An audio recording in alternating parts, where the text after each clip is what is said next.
everyone, it's Carrie here. So, as entrepreneurs, one of the most important things you have to do is build your email list. And you have to do this no matter what kind of business you run, no matter whether it's an offline business or an online business, because building your email list is an incredible way to build more meaningful relationships with your potential customers and your customers. Yet, so many of us completely struggle with this and don't even know where to begin or keep making mistakes when it comes to building your email list.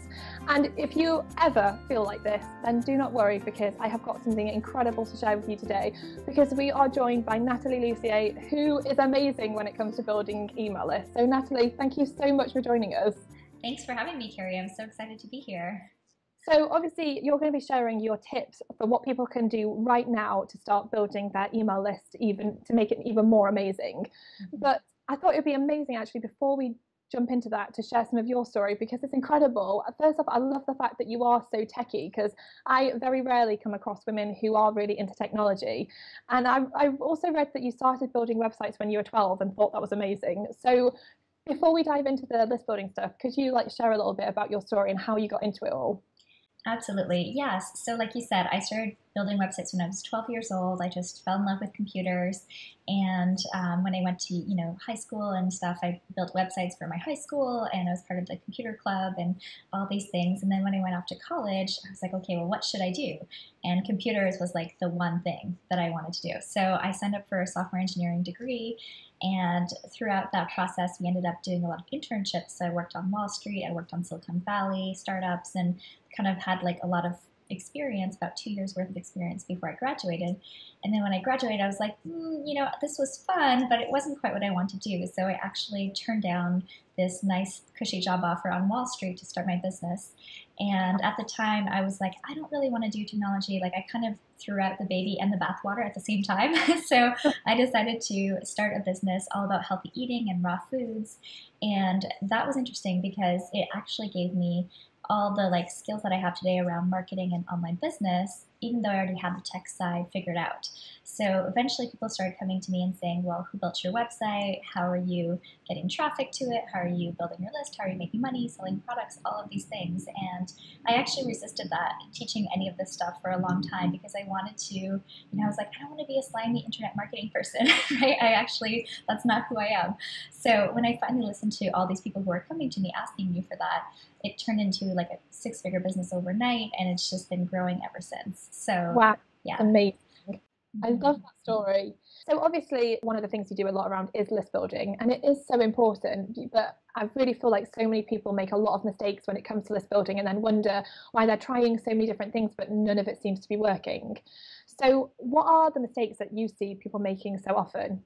Well, you actually touched on it. I think the thing is that there's so many different things that we can be doing to growing our list, and we have this kind of shiny object syndrome. So what I actually recommend people to do is to pick 2 things that they're going to do to really master those 2 ways of building their list before they move on to trying something different.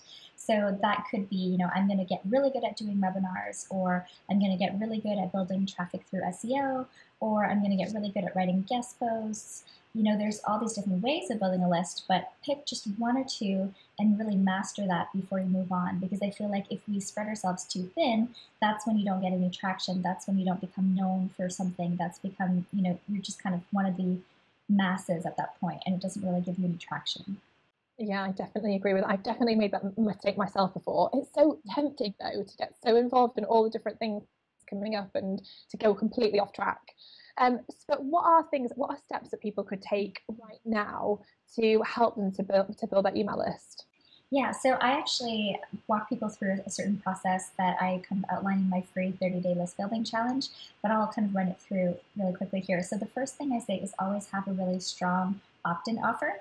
And so for different people, that means different things. So if you have a brick and mortar business, you're not going to give away an info product or a coupon, that could be an option. But if you have an online business, there's specific things that you can do that work really well. So you might say, 10 things that you need to consider before you hire your first coach, or 10 things to consider before you get a carpet cleaned, right? So it depends on what your business is, but you can always come up with something cool that's going to help people either solve a problem or answer a question before they decide to work with you.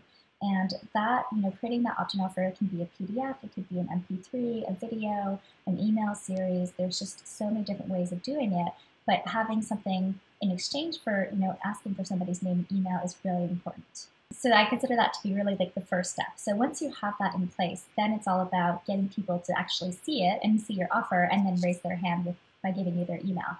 So one of the things I think is the easiest for most people who actually enjoy writing is to do guest posting. And guest posting has changed a lot over the years, but there's still some great sites that you can get published on pretty easily, and that will get you a lot of traffic and a lot of people who are interested in your offers. So I think, making a list of maybe 5 or 10 places that you'd like to be featured and start writing for is a great way to get started. Is the idea with guest blogging to do that, to then get people back to your own website, where on your own website you have to have it optimized, so when you get traffic, you're then converting those people into signups on your mailing list because you've got it properly?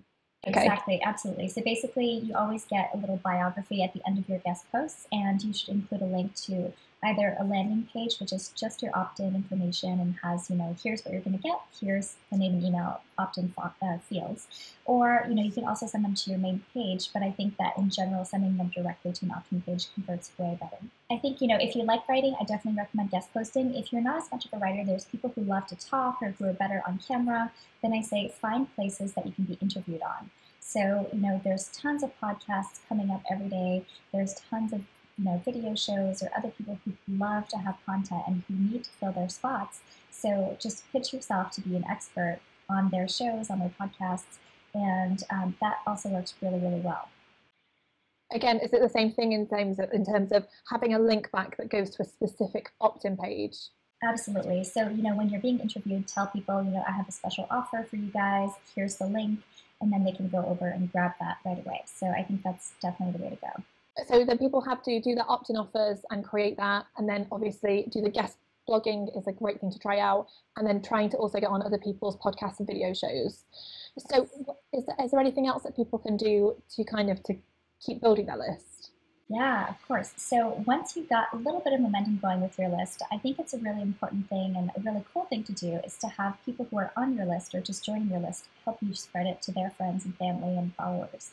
So what I do is after somebody opts into my list, I have a page where I say, did you enjoy what you just got, or did you enjoy the PDF or whatnot that I'm giving away? Then please share it. So I have all these social media buttons and I make it really easy for people to share. And you can even do it as part of your email series after somebody opts in. You can send an email saying like, hey, if you've gotten some value, then please go ahead and send it to your social media networks and stuff. And I think that has a great benefit because as you do the work up front, people join your list and then those people kind of help you spread it even further. So it's a great addition to whatever you're already doing. Yeah. Social media is just so amazing when it comes to spreading the word about things and getting it out there and helping with getting people signed up for stuff. So I agree entirely with that one. So is there anything else that people can do whilst they're trying to really build up their email list? Absolutely. So, the 30-Day List Building Challenge itself was originally a contest. So I think contests work really well because you can really get a lot of people's attention in a short period of time, especially if you're giving away something that's related to your products or services. So, if you're giving away an iPad or something that everybody wants, you're going to get a lot of untargeted people joining your contest. But if you're giving away something like a 3-hour of coaching or something that's really related to your business, I think it's a great way to get more people on your list who are interested in your products and services. So those are all amazing, incredible tips that people can start taking action on right away to really build their list. I know you also have your 30-Day List Building Challenge, which is incredible. So can you share a little bit more about that? Absolutely. So it's called the 30-Day List Building Challenge. You can sign up. It's totally free. It's happening all the time. So, start today and don't miss out because the sooner you start building your list, the faster your business will grow. But you can go to 30daylistbuildingchallenge.com. And what it is, it's basically a daily video and it has just one action that you can take on that day. And it really builds upon itself. So, we kind of go through all these different techniques and ideas.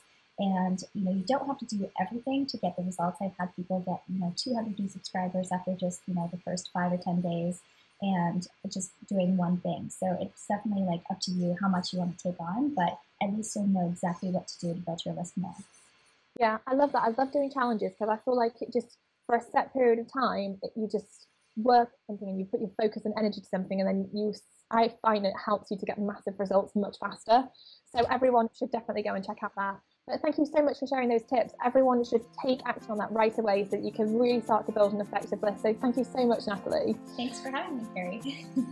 I would also love to hear what you think. Do you do stuff right now to help you to build your list? And if so, what has been working, what has not? Head over to the blog and leave a comment and share any experiences and tips that you have. And I will see you next week for another dose of inspiration.